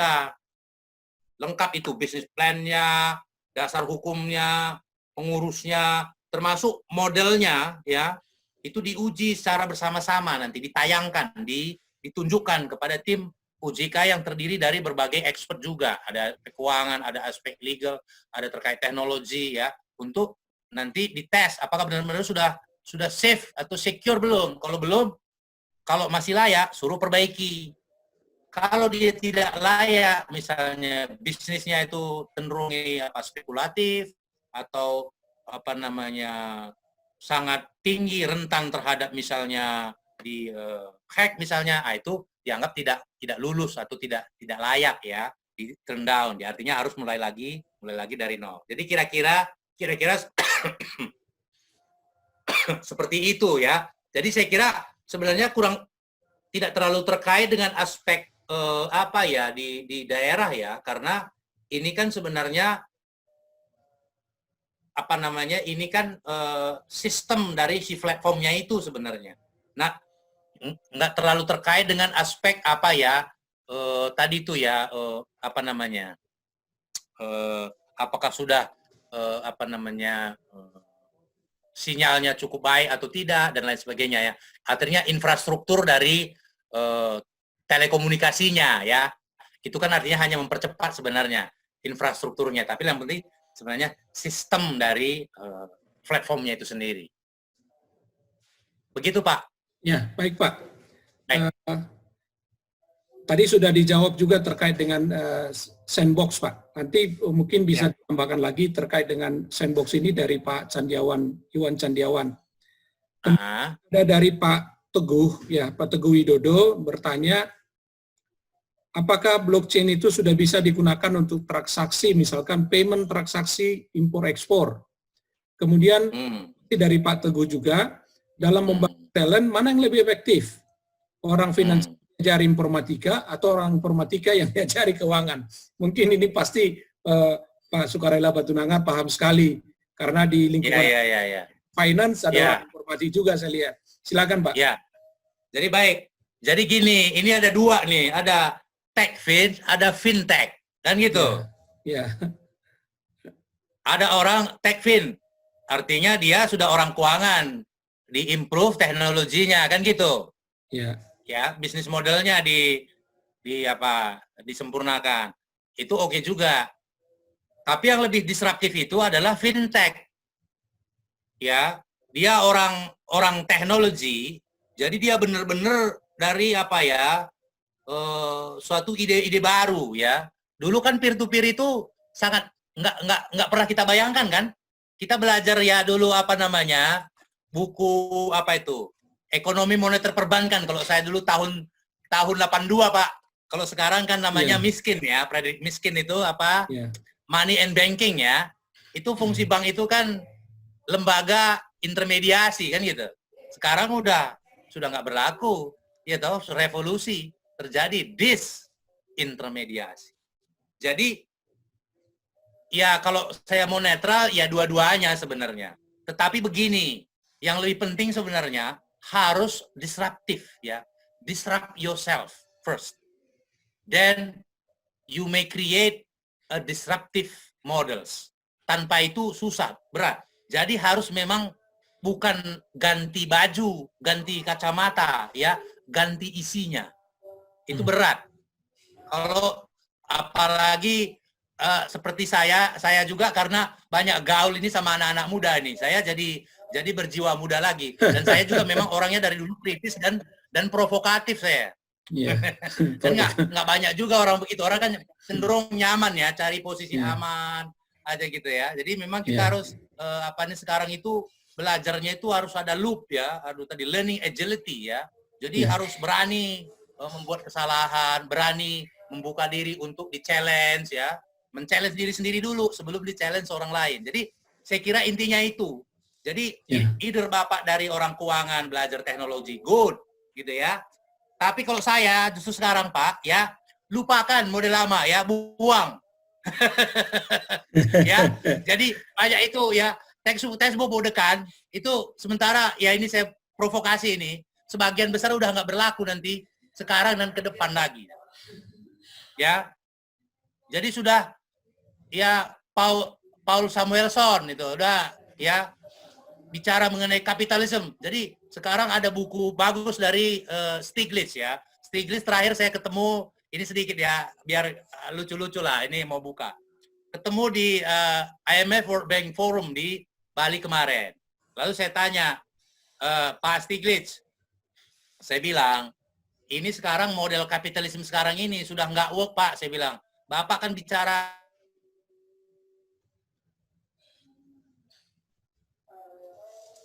aja sustainable finance, saya bilang itu Pak teori semua itu Pak Stiglitz, saya bilang kalau ruhnya Bapak nggak ganti, saya bilang spiritnya itu ya mohon maaf ya, itu omong kosong aja lah, itu teori aja, saya bilang. Nah lalu kemudian dia jawab, lalu kemudian dia tulis dalam bukunya, saya gembira, saya baca, saya udah lihat bukunya tapi saya belum sempat baca semua, saya lihat kesimpulannya aja dan judulnya, judul buku Stiglitz ini tolong juga masukin Pak, referensi Telkom. Stiglitz ya Pak ya? Stiglitz ya. Ada 3 judulnya. Kalau kita bicara sustainable finance, teman-teman, bicarakan people, ya kan, planet, dan profit.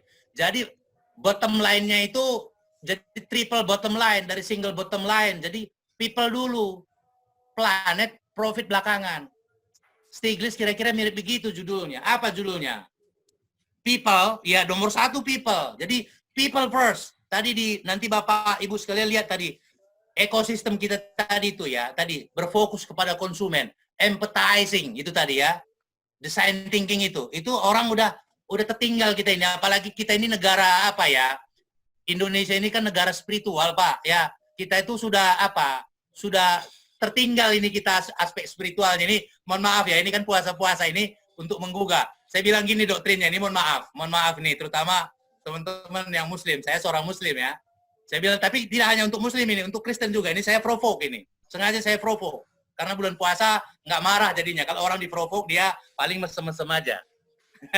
Saya lihat masih ada 145 orang ya. Berarti masih bertahan nih, Pak Falti. Iya Pak, iya Pak. Silakan Pak. Indonesia, ya saya bilang nih, itu saya deliver di Digital and Holistic Leadership. Silakan nanti, insya Allah, ini sekaligus promosi. Jangan hanya Telkom aja promosi. OJK itu promosi kan. Ya, Yun Sewu, Bu. Ratri, saya promosi. Insya Allah tanggal 19 Mei kita ada namanya Holistic Leadership ya. Semua dari sektor keuangan, fintech, silakan daftar ya. Beberapa dari university nanti kalau masih oke, kita optional tapi ya. Terutama yang bapak-bapak yang sudah S2 dan mau S3, saya invite. Asal dia memiliki posisi kepemimpinan di perannya masing-masing sekarang ya, karena ini untuk leadership. Ini mohon maaf adik-adik yang masih mau ke S2 ntar dulu, nanti ada sendiri ya. Nah, apa provokasi saya? Begini, hanya dua intinya. Ini mumpung ini kuliah 7 menit menjelang biasanya kan dari AAGM ya, Kure Sihab, sekarang dari SBN lah ya, provokasi. 2. SBN itu sukarela Batu Nanggar itu SBN maksudnya. Ya, too much knowledge. Ya, too much knowledge. Ini provokasi juga Bu Dekan ini sama Pak Falti ini, teman-teman Telkom ya. Too much knowledge, too little wisdom. Itu dia barangnya. Ya, terlalu banyak pengetahuan, terlalu sedikit kearifan. Kearifan itu ada di sini Pak Falti. Tadi business model. Business model nggak hanya di sini. Ya, teman-teman inovator yang nanti ini mau ambil S2, S3 ya. carilah model-model yang sudah mengaitkan dengan aspek sosial dan aspek spiritual. Ya, Iya, Pak. itu satu ya. Itu satu tadi ya. Too much knowledge, too little wisdom. Ya, terlalu banyak pengetahuan, terlalu sedikit kearifan. Implikasinya apa? Ya sekarang COVID diberi Tuhan kita. Dulu krisis kan gitu ya. Krisis ekonomi, ya kan? Krisis lingkungan. Produksi plastik terbesar siapa? Ya Indonesia. Nah, itu nanti apa inovasi dari Telkom? Bisa merubah plastik jadi apa ya? Jadi solar misalnya, energi ya. Provokasi saya kedua. Ini saya bilang provokasi, kalau nggak tesis sebenarnya. Sebenarnya ini udah tesis. Too much ritual, ya. Too little spiritual. Ah, itu dia barangnya tuh. Coba kita renungkan Bapak Ibu sekalian. Nah, saya kira ini jadi satu sepenggal hikmah Ramadan, ya. Jadi kita selama ini kan mohon maaf nih, kita dengan COVID ini pelajaran terutama bagi saya. Kita datang ke gereja setiap hari Minggu, setiap Sabtu dan seterusnya. Kita datang ke masjid setiap Jumat minimal ya. Setiap sholat berjamaah. Tetapi apakah kita sudah mengenal Tuhan dan sudah menjalankan apa itu amanah-amanah dari Tuhan? Itu pertanyaan. Makanya sekarang kita dikurung di rumah. Artinya apa? Dengan kita dikurung work from home ini, lockdown ini, lock down yourself, but open up your heart. Jadi banyak self-reflection. Do self-reflection. Do rethinking. Saya kira itu, Pak. Sorry, tadi mungkin pertanyaannya malah nggak terjawab nih. Ya, ini provokasi nih, ya. Terlalu banyak pengetahuan, terlalu sedikit kearifan. Terbanyak ritual, terlalu sedikit spiritual. Makanya mohon maaf, kita haji paling banyak. Baik, terima kasih Pak Sukarela Batunangar yang sudah memberikan. Ya udah kita lah itu tuh. Ya, gitu. Yang sudah. Ya, itulah. Ini mohon maaf ya. Ini saya mohon maaf untuk semuanya. Ini hanya untuk menggugah kita semua. Baik. Ya, baik. Terima kasih Pak Batunangar. Bapak Ibu sekalian, mungkin masih banyak lagi pertanyaan-pertanyaan yang akan dikirimkan. Kami juga intens berhubungan dengan Pak Sukarela Batunangar.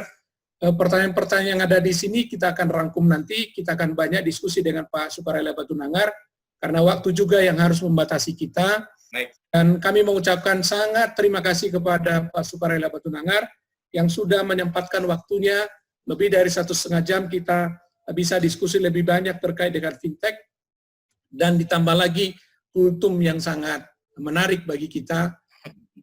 Mudah-mudahan mendewasakan kita di musim pandemik ini, ya. Too much knowledge, too much wisdom, too much ritual, and too little spiritual. Ini yang harus kita kembangkan di dalam kehidupan kita ke depan. Terima kasih Pak. Dan kami juga berencana sebelum memasuki Universitas Telkom, apalagi nanti dalam masa pandemik ini, kita akan melakukan semacam soft skill-nya Pak, soft skill untuk 30.000 mahasiswa. Tidak lagi dia disuruh ospek begitu ya. Baik. Ya. Tapi kita akan isi dengan spiritualnya juga, ya spiritual juga. Alhamdulillah. Satu. Dan saya sudah dapat WA dari teman-teman kita di admisi di bidang 3 dan juga dari Pak Dadan. Nanti kita akan mengundang rekan-rekan OJK menampilkan apa yang di dalam OJK untuk membenahi atau juga membekali mahasiswa-mahasiswa baru kita ke depan. Baik, terima kasih. Salam hormat kami buat Pak Sukarela Batunangar. Saya kembali lagi ke Ibu Risris. Baik, mungkin sebelum ditutup saya juga terima kasih banyak Pak Palti, Bu Dekan, Bu Risris ya. Terima kasih juga semua Bapak Ibu partisipan ya. Mudah-mudahan kita berdoa semua, mudah-mudahan COVID segera berakhir. Amin, kita nanti bisa kopi darat ya, sekali-sekali kopi darat. Dan nanti jangan lupa, nanti sebagian nanti bisa saya invite untuk ikut itu. Kita nanti juga banyak webinar-webinar, termasuk untuk adik-adik mahasiswa ya. Kita ada namanya OJK Mengajar ya, yang melakukan secara webinar ya. Silakan nanti. Sudah kemarin Pak, OJK Mengajar sudah lewat biasanya ada Instagram ya, Instagram dari OJK biasanya, atau di Infinity ya. Silakan. Jadi saya mohon maaf, tadi mungkin ada hal-hal yang kurang berkenan, tapi ini sengaja saya memprovokasi kita semua ya, untuk lebih bersemangat kembali melakukan tadi itu ya, introspeksi Lalu yang penting saya kira kita mengisi Ramadan ini, ya masa lockdown ini, dengan hal-hal yang sifatnya positif bagi diri kita, ya keluarga terutama, dan juga harus lebih besar dari itu, beyond dari itu. Kita harus goes beyond ourselves, our family, our institution, ya. Jadi artinya ini saya kira suatu kesempatan diberikan Tuhan sebenarnya bagi bagaimana kita lebih merekatkan silaturahmi, kepedulian gitu ya, empati. Saya kira ini harus kita secara bersama-sama. Saya kira itu salah satu hikmah dari Tuhan sebenarnya mengapa COVID itu diberikan. Ya, jadi saya kira mungkin itu sedikit tambahan dari saya. Sekali lagi terima kasih dan selamat kepada Telkom University, dan terima kasih, dan ke depan kita terus kerjasama lebih baik. Terima kasih. Terima kasih Pak Sukarela Batunangar. Saya kembalikan ke Bu Risris. Terima kasih juga Ibu Ratri, dekan kita. Silakan Bu Risris. Oke, terima kasih banyak Pak Sukarela Batunangar, kemudian Pak Palti juga atas moderatornya, dan juga di sini saya menginformasikan bahwa cukup sangat menarik sekali dan juga banyak antrian pertanyaan yang belum dijawab. Nah, tetapi jangan lupa bahwa kita di sini adalah webinar ini serial. Jadi minggu depan masih ada juga webinar online dengan spesialisasi yang lain. Kalau kita sekarang berbicara tentang fintech, berarti minggu depan kita ketemu lagi di ajang yang sama untuk membahas digital marketing yang ada di Prodi MM-TelU. Terima kasih kepada Bu Ratri yang juga sudah stay sampai akhir acara. Terima kasih untuk semua tim panitia, dan juga terima kasih untuk semua partisipan yang memang sudah join dan bertahan sampai akhir acara, karena memang cukup seru. Kita bertemu lagi minggu depan. Sampai jumpa semuanya. Assalamualaikum. Bisa dibuka semuanya nggak fotonya Bu? Videonya bisa dibuka videonya Bu Risris? Mungkin lain kali, ini sorry, ini udah selesai ya. Lain kali bisa 1-2 partisipan di-invite untuk tanya biar lebih menarik Pak Palti ya. Jadi kita biar ada engagement juga ya. Ya. Baik, terima kasih. Saya kira luar biasa ini partisipannya masih 140 ini sampai terakhir. Di sini ada 139 partisipan, kita harus buka. Ya, betul. Baru kan tadi 142 tadi sebelum di-close ya. Foto bersama ya. Ratingnya tinggi sekali nih. Saya nggak tahu ini gara-gara ada Bu Dekan, ada Bu Risris ya. Terima kasih Pak Sukarela, terima kasih Pak Palti. Kita ngabuburit. Terima kasih semua. Oke, salam semuanya ya. Yang penting ya jaga kesehatan, tidak hanya kesehatan fisik ya, ini ya, mental dan ya. Silakan jaga hati, jaga jarak. Oke, keren. Thank you. Saya nanti tolong di-share itu ya, video ya. Iya Pak, iya Pak. Ya. Oke, makasih. Ya. Ini semua peserta akan kita buka Pak Sukarela. Sama ya. Oke. Teman-teman, ya peserta mau kita cap. Ya, mungkin kalau ada yang mau say something silakan aja Pak. Artinya saya masih, kalau platformnya masih oke lah, artinya kita bebas saja. Tapi ya, it's up to you. Silakan. Ada mungkin satu partisipan mau say something. Oke, kita sudah buka partisipannya, nanti kita foto bersama ya. Oke, oh ya baik. Ya. Foto bersama ya. Ya.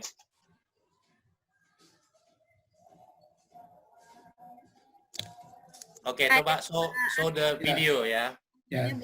Dijawab ya Pak, lain waktu ketemu lagi dari dokumen saya juga ini, laporan saya ke Bu Nurhaida. Siapa? Nanti Senin saya rapat pimpinan, saya akan report ini. Ini luar biasa, Telkom University, attendance dan pertanyaan dan semua ya, bagus. Ya, Pak Palti. Ya, siap. Kita bisa foto dulu untuk yang terlihat sekarang dulu ya. Yang slide pertama ya. Oke, slide pertama ya, kita mulai. Ya. Oke. 1, 2, 3. Saya kirim ya Pak Japri. Ya. Kemudian yang slide yang kedua. Mungkin slide kedua. Dari sana, dari Bu Risris lebih baik. Dari saya kan nggak orisinil. Ya. Oke, ini saya lihat ini wajah-wajah yang penuh semangat semua nih. Jadi makanya tadi saya energinya juga keluar nih. Saya nggak tahu, saya puasa-puasa begini bisa ngomong lebih dari 1,5 jam ya. Iya Pak. Betul Pak. Ya. Oke. Auranya luar biasa. Ini apalagi ini anak-anak muda ini artinya ini Pak Palti, kita harus doakan, kita dorong, apalagi Telkom University ini kita bimbing menjadi pemimpin-pemimpin masa depan, ya teman-teman ini. Siapa?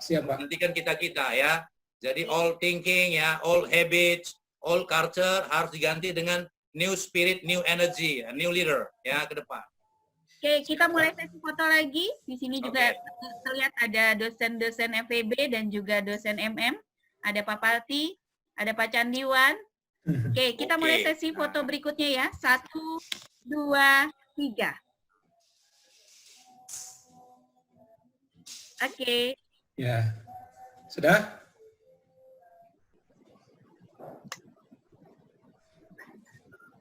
Silakan Bu Risris ditutup. Sudah. Kita tutup saja ya Pak, karena memang Ya. sudah waktunya di Bandung untuk berbuka. Terima kasih semuanya yang sudah join. Jangan lupa ikut webinar berikutnya tanggal 15 Mei. Kita akan bahas tentang digital marketing di Prodi MMTLU. Terima kasih semuanya. Wassalamualaikum warahmatullahi wabarakatuh. Waalaikumsalam warahmatullahi wabarakatuh. Terima kasih Bapak dan Ibu semuanya, Pak Sukarela, Pak Palti, Bapak Ibu Amin, panitia. amin. Bapak Ibu Sama-sama. semuanya, serta Selamat berbuka. selamat. Oke, dari Demak melaporkan. Iya, terima kasih yang dari Demak. Selamat Ya, selamat berbuka puasa. ya, selamat berbuka Sama-sama puasa, Pak Pak. Astohar. Ya, Astohar dari sini.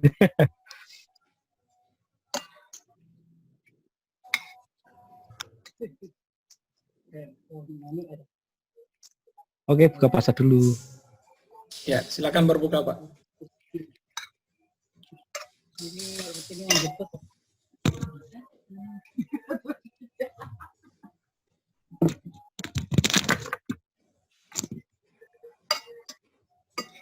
Oh iya, dari Demak, Astohar. Ngomong sorong.